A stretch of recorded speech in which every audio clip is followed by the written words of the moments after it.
Commissioner, thank you for that lovely introduction, and thanks to everyone for a very warm welcome. I'd like to acknowledge Chicago Fed President Austin Goolsby, Clerk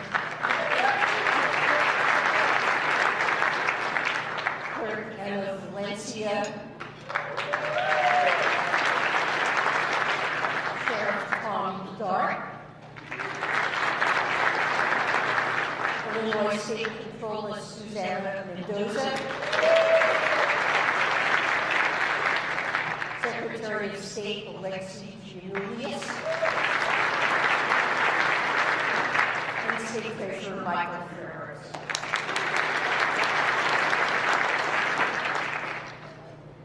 I'm honored to be here at the Economic Club of Chicago to talk about the middle class in America, from when the pandemic hit to the recovery to what's ahead.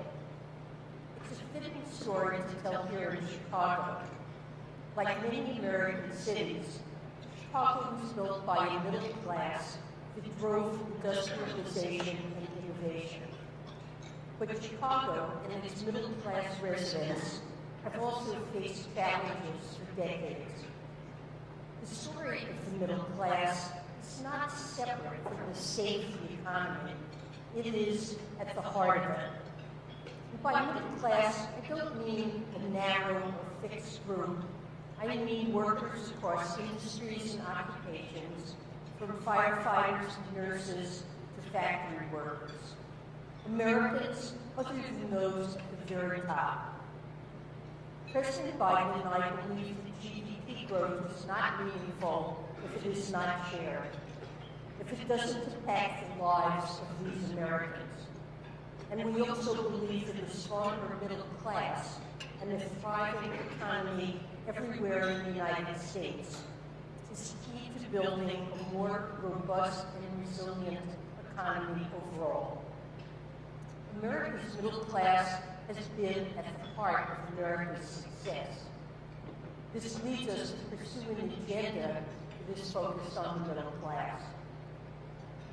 We started with an economic recovery that is remarkable for both its speed and fairness. The recovery is so strong and so widely shared because Bidenomics is not just about post-pandemic rebound in demand. We've also focused on unsnarling supply chains and bringing more Americans into the labor force, which increases supply.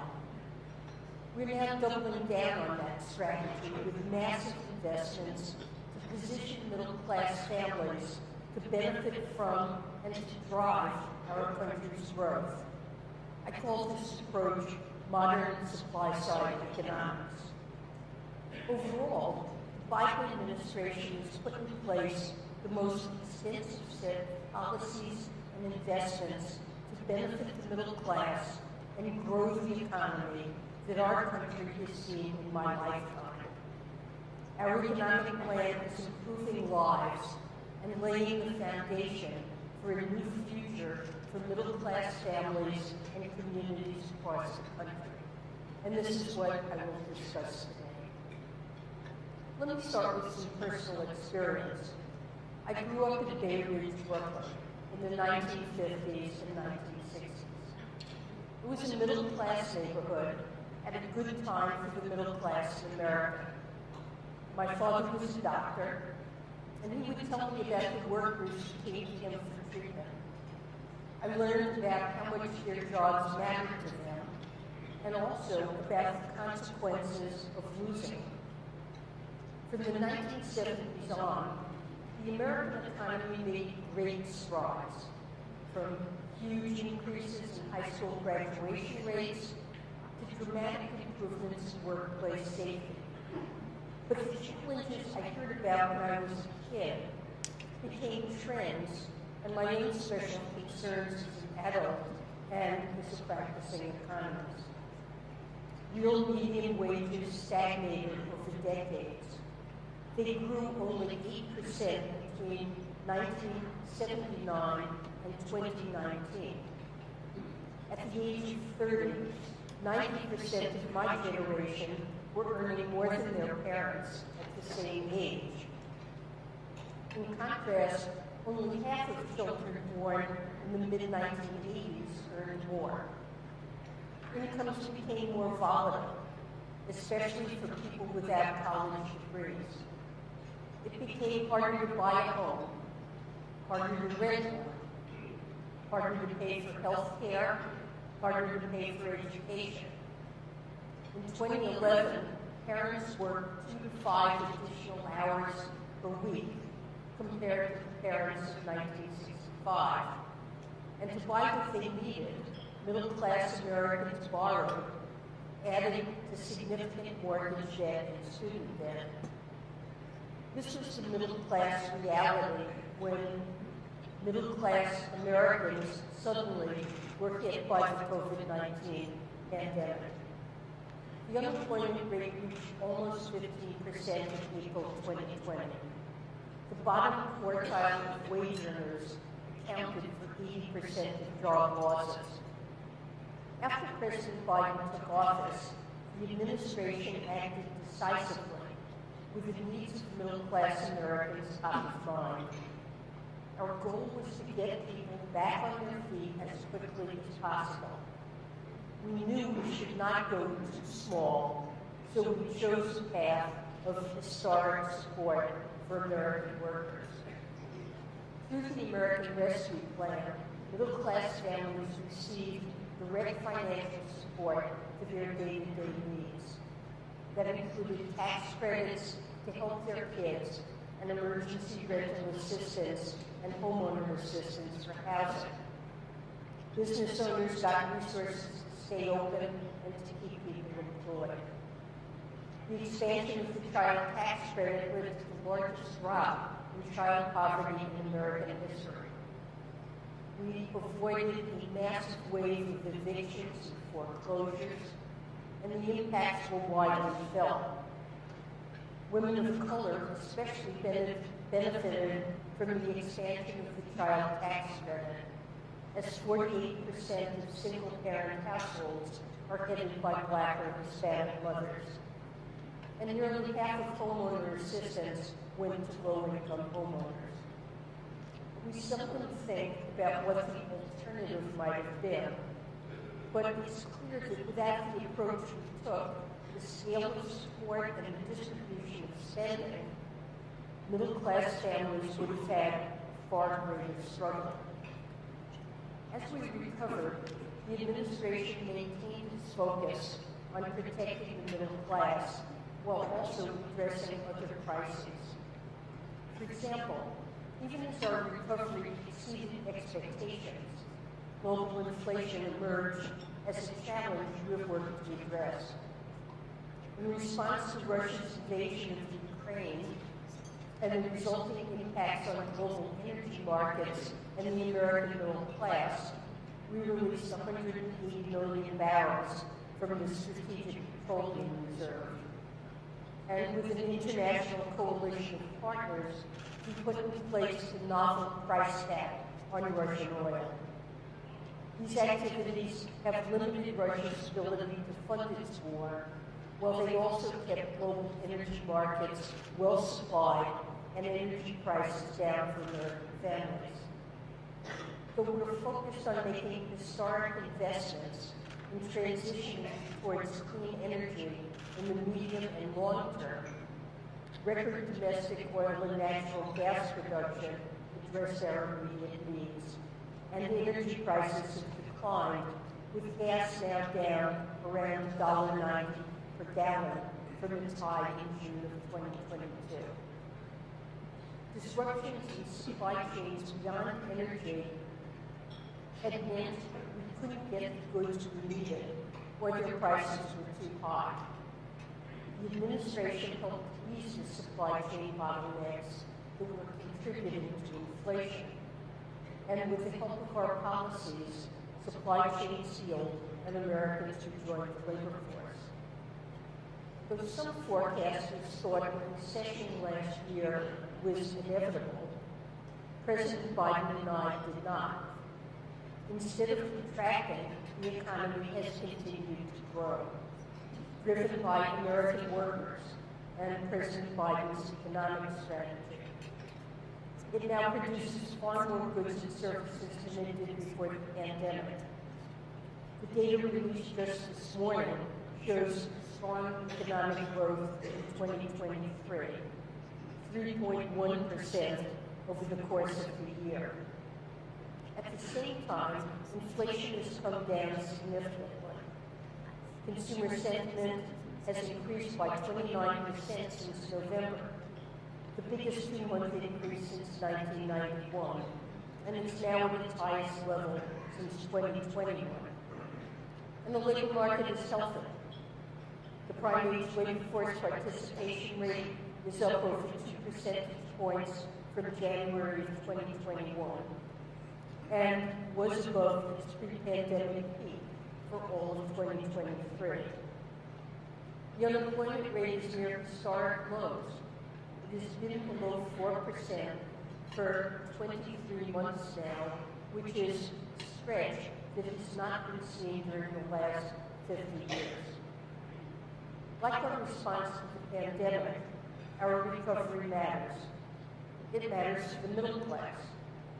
Household median wealth increased by 37% between 2019 and 2022, and this is the largest three-year increase on record.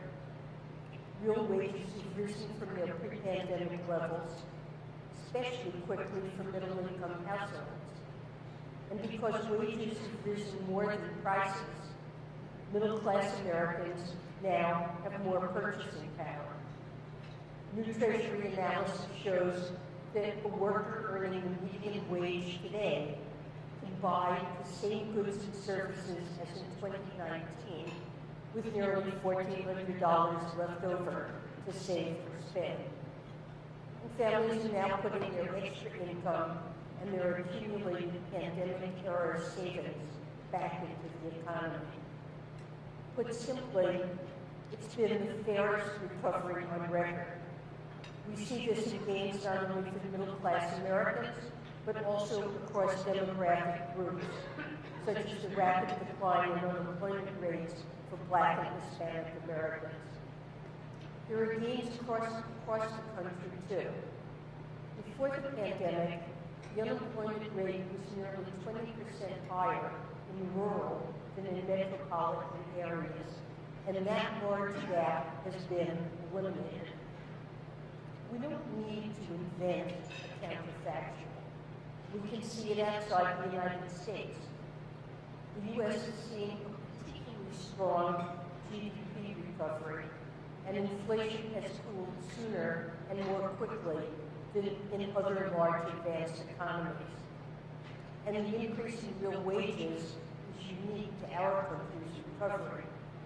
In other economies, real wages have declined since 2019.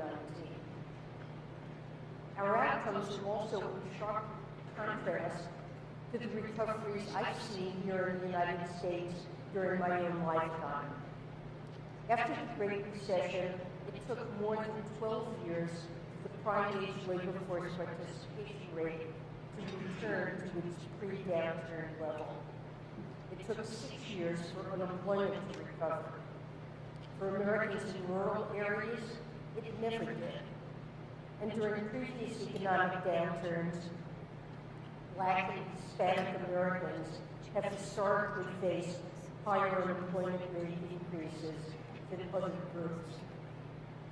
The recovery we've had, instead of one that was weaker or less fair, meant that we avoided financial pain for most middle-class American families. President Biden and I know that our work is far from done. Though inflation has declined, prices of key goods that matter to middle-class Americans remain too high. So we are taking some additional action. We've capped insulin costs for Americans on Medicare at $35 per month, and we've reduced the prices of prescription drugs for seniors. We're also working to bring energy-related costs down more, and tax credits are available to eligible households through the Inflation Reduction Act. The President and I understand that many Americans have long felt a deeper pessimism about the economy, going back far before the pandemic. Due to the longer-term trends that I described, life is still harder than it should be for the middle class in this country. To change this, our modern supply-side strategy is designed to build off of our historic recovery and continue charting a new course. We're focused on boosting our economic capacity in order to deliver robust and shared economic growth. Our aim is to make middle-class lives better, for the short haul and for the long haul. We started with infrastructure. Our country's infrastructure has been deteriorating for decades. In the Trump administration, the idea of doing anything to fix it was a punchline. But this administration has delivered. The bipartisan infrastructure law is a $1.2 trillion investment in our nation's infrastructure. It's bringing new opportunities within reach for middle-class families. It's creating new construction jobs that do not require a college degree. It's providing access to clean water, better internet. It's helping goods get to consumers faster and at lower cost. And these changes are happening everywhere in America, not just on the coast or in wealthier communities. Treasury analysis shows that funding from the bipartisan infrastructure law is especially going to states with the lowest rated public infrastructure and lower median household incomes. Funding is also being widely distributed. 10 states are receiving transit funding that per capita is more than 10 times their pre-pandemic annual transit investment. An additional 10 states are receiving 5 times as much. 18 other states twice as much. Through infrastructure investment, we're helping build a new future for people and places that have historically been left behind. Infrastructure is just beginning. The CHIPS and Science Act and the Inflation Reduction Act are reinvigorating American manufacturing, including through incentivizing private sector investments. Companies have announced over $600 billion in manufacturing and clean energy investments since the start of the administration. And these investments will fuel our economic growth and increase our economic security. But I want to emphasize today how they'll change middle-class lives. The reinvigoration of manufacturing means new jobs for middle-class Americans, especially in places where potential exists, but opportunity has failed. The IRA provides incentives to locate projects in low-income communities and in energy communities where the local economy has historically been dependent on fossil fuels. These incentives are working. Investments are growing faster in energy communities and in greater amounts. Since the IRA was passed, 70% of IRA-related investments have been in counties where the employment rate is below the national average, and 86% have been in counties with college graduation rates below average. And we're also working to make sure that these jobs are good ones. The IRA's prevailing wage and apprenticeship requirements help ensure fair wages and pathways into new industries. The President and I are also strong supporters of unions. Union members typically have higher wages by around 10 to 15%. They have greater access to critical fringe benefits, such as retirement benefits, medical benefits, and life insurance.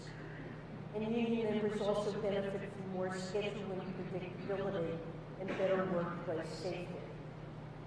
My own academic work has found that these non-monetary factors are a key driver of job satisfaction. And we know it's not just good jobs that matter to people. What follows them also matters, so we're working to support Americans in planning for retirement. The American Rescue Plan provided support for multi-employer pensions, protecting millions of pensions, including restoring benefits for thousands of workers and retirees who had their benefits cut. In October, we proposed a new rule that cracks down on additional barriers to retirement security, such as junk fees. We're also putting tax policy to work for middle-class Americans and small businesses. Past measures, like the Trump administration's Tax Cuts and Jobs Act, increased the deficit by $2 trillion, while doing little to spur investment. It prioritized tax cuts for corporations, disproportionately benefited top earners, and did not fix the broken international tax system that encourages companies to shift jobs and profits overseas. In contrast, President Biden made an ironclad commitment to not raise taxes on those making less than $400,000 a year. Thanks to the IRA, we have enacted numerous tax benefits that support the middle class, and our massive effort to modernize the Internal Revenue Service is making it easier for taxpayers to file taxes and receive the benefits for which they're eligible. We're paying for this and for our long-term investments by asking the wealthiest to pay their fair share. The IRS now has additional resources to go after wealthy tax cheats. The new corporate alternative minimum tax makes sure that the biggest, most profitable corporations cannot avoid paying taxes. And the surcharge on stock buybacks is encouraging companies to invest in their growth and productivity instead of prioritizing wealthy investors. Now, none of these policies are aiming to recreate an earlier era. This country and the world have changed, and we cannot go back. What we need is a new future rooted in upgraded infrastructure and a modern tax system fueled by 21st century industries and with the middle class at its center. The administration is building the foundations of that future. Our economic agenda is far from finished. There's much more the President and I would like to do to support the middle class. When the expanded child tax credit expired, millions of children were pushed back into poverty. It's still too hard to be a working parent. We need to get American families access to affordable child care and other support for their children. As these children get older, they should be able to get a good education, including through free community college, and receive training that prepares them for good jobs. As they work, they should be able to afford quality housing near economic opportunities. And as they get older, they should be able to retire with dignity, and we need to do more here too. The obstacles the middle class has faced for decades will not disappear overnight. But this administration is fighting the right fight for economic policy that makes a meaningful difference in people's lives. That's what motivated me to become an economist and has been the central mission throughout my career. And it shaped this administration's actions as we've responded to the pandemic, as we've driven a strong and fair recovery, and as we're putting in place the building blocks for continued growth. If we keep at it, America will continue its progress in overcoming the challenges facing the middle class. The middle class has always driven the success of our country and will continue to lead our future. Thank you.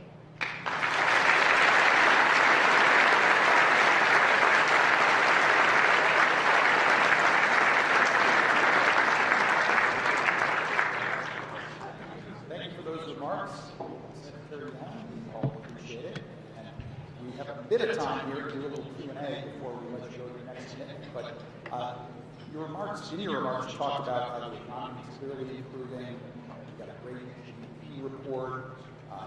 Inflation slowed down. Mortgage rates are falling. Job growth continues. Stock market is at record highs. So that's very positive. For many Americans, though, specifically voters, they tell us that the economy feels like it's heading in the wrong direction. So how do we think about, wrap our minds around the bit of a disconnect between very strong economic numbers, but an absolute level of sentiment that one might think would be strong? Well, so let me first mention that we have seen some turnaround in sentiment in recent months. The University of Michigan Consumer Sentiment Index has moved up quite a lot. Inflation is now near term at close to the lowest levels we've seen in that survey. So I think Americans do believe inflation is under control. And a recent, I think it was last week, Axios survey showed that when people were asked about how they feel about their own finances, over 60% said they considered them good.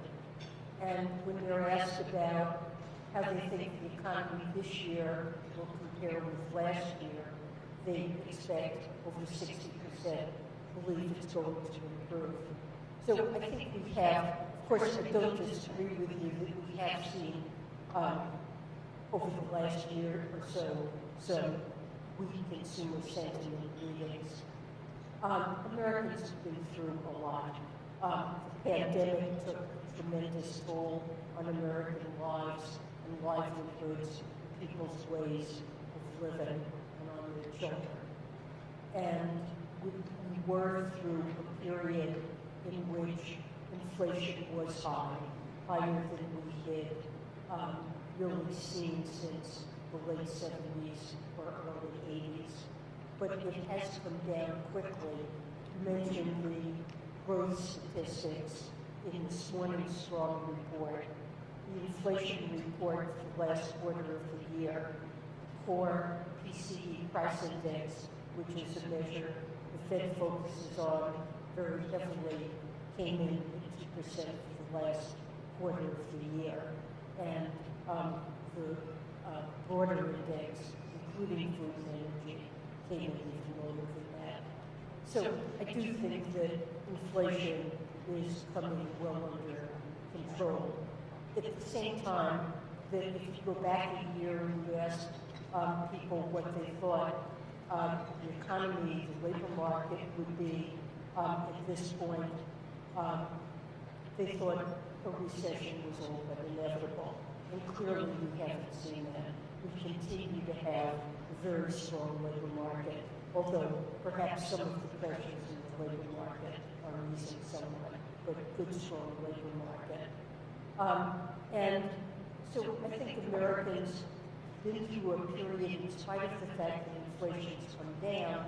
If you go back to pre-pandemic and look at the level of prices, some things that are important in budgets, rental apartments, food, they are up, in some cases, say 20%. And so there was a period in which that was a great concern. Prices for a while increased more than wages. Now, the opposite is true. Wages are now increasing at a faster rate than inflation. People are getting ahead, seeing their fortunes improve, and I believe if inflation stays low, they'll begin to regain their confidence in the economy, and I think we're seeing that that's possible. So we're early in 2024. We've got some green shoots in terms of sentiment moving in the right direction. The absolute is still lower than we'd like it to be. You think the key to continued progress on that sentiment in 24 is inflation? I think that's going to be very important. So I think if inflation remains low, the labor market remains strong, so people feel good about their job prospects. I think we'll see sentiment improve. And I mentioned in my speech investments that we're making in our economy. And investments take a while to pay off, but more and more people are going to see that roads on which they maybe spend hours a day stuck in commutes that have been terrible are being improved, that bridges that were on the verge of collapse are being rebuilt, that internet is becoming widely available, even in areas where I remember during the pandemic it was heartbreaking to see families would sometimes drive after dinner to a McDonald's parking lot so that their kids could have access to the internet because they didn't have it in their own area. And all of that's changing. And investments, there's so many investments in workforce training and development, new investments and manufacturing facilities that are being built, many of them in parts of the country that hadn't seen that in a long time. Huge surge in clean energy jobs, Midwest becoming a new battery belt of the country. I think we're seeing good new jobs being created and jobs for which you may need technical training, but college education is required. You know, we're investing in many things that have been ignored for decades. There's been a focus on giving tax incentives for private investment. And now we're investing in workers, training, in public infrastructure, in parts of the country that really haven't seen that. We've taken many steps to make funding available for small businesses in areas and people in areas of the country that haven't had access to capital. And over time, I really believe people will see a remarkable payoff. Well, let us have you weigh in on budget and on absolute debt levels. The national debt now has doubled in the past 10 years, more than $34 trillion. Interest costs now rank fourth in spending, Social Security, Medicare, and defense, more than is spent on the administration's priorities such as education, food, and nutrition. Is this level of debt and annual deficits sustainable? And if not, what's the path to a better spot? Well, I strongly feel, and it's part of my job as Treasury Secretary, to endorse policies that are going to keep us on a fiscally sustainable course. We went through a period in which interest rates were exceptionally low. And in spite of the fact that the ratio of debt to GDP went up, the cost of servicing that debt was exceptionally low. And I do think sometimes if you say under the absolute level of our public debt is $34 trillion, and that is a scary number, but we also have a huge economy. And I think focusing on interest costs associated with that debt in real terms is a better way to look at it. And so far, that's been quite manageable. Now, if interest rates stay much higher for longer, and because of demographics of the country, because of the aging population, we do need to take steps to make sure that our deficits come down and remain at manageable levels. And we need Congress and the administration to work on that. The President, at the same time, I also believe it's important to invest in our economy. And He's not willing to do that, and borrowing to invest in payoffs are sufficiently high. And for many of the investments I've discussed, I believe the payoffs are sufficiently high to merit borrowing for them. You'll see a payoff in growth and tax revenue. But the president has signed bills that reduce the deficit by $1 trillion over the next decade. And he proposed a budget for 2024 that has an additional $2.5 trillion of deficit reduction. And that comes in a variety of ways. I talked about tax fairness, and there are some proposals to, including, there was a corporate alternative minimum tax that was passed, to ask corporations and the wealthy to pay their fair share.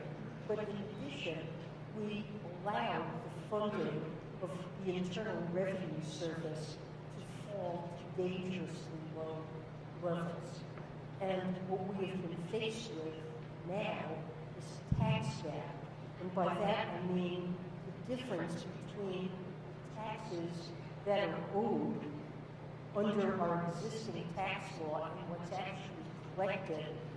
That gap has been estimated at $7 trillion for the next decade.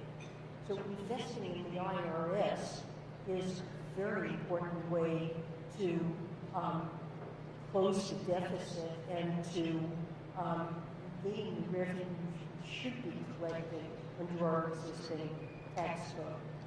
So we're beginning to do that, cutting prescription drug prices in Medicare, both lowest costs for households and also has a substantial benefit for the government spending. And I do believe there are ways to raise the revenue both to invest in America and stay on fiscally sustainable course. So we're in a room full of business leaders here, so I've got to ask you about corporate taxes. The Biden administration passed a 15% minimum corporate tax that went into effect last January. What are the revenue implications of that being 15% enough going forward to support the currency? Well, so this was, you have a significant number of highly profitable corporations that in their financial statements are telling their investors that they had enormous profits and yet have so many ways of avoiding taxes that there are some corporations that have actually paid less than that, in some cases, no taxes. And so the corporate alternative minimum tax was designed to ensure that, and this really only applies to corporations with over $1 billion in profits, not $1 billion in sales, but $1 billion in profits, that they need to pay at least 15%.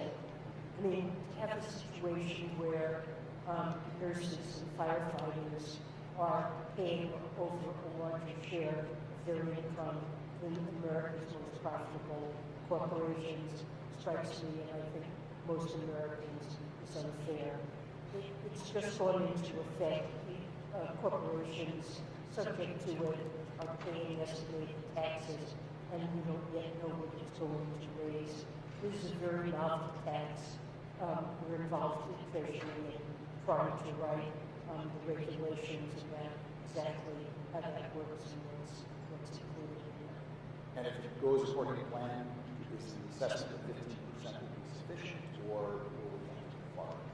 Well, certainly the administration has put in place other proposals to collect taxes from corporations. For example, one of the things that I did during the first couple of years of the administration was to engage in an international negotiation that brought together over 170 countries to agree on a minimum tax that would be applied by all countries around the globe to the profits earned by their multinational corporations outside of their own country.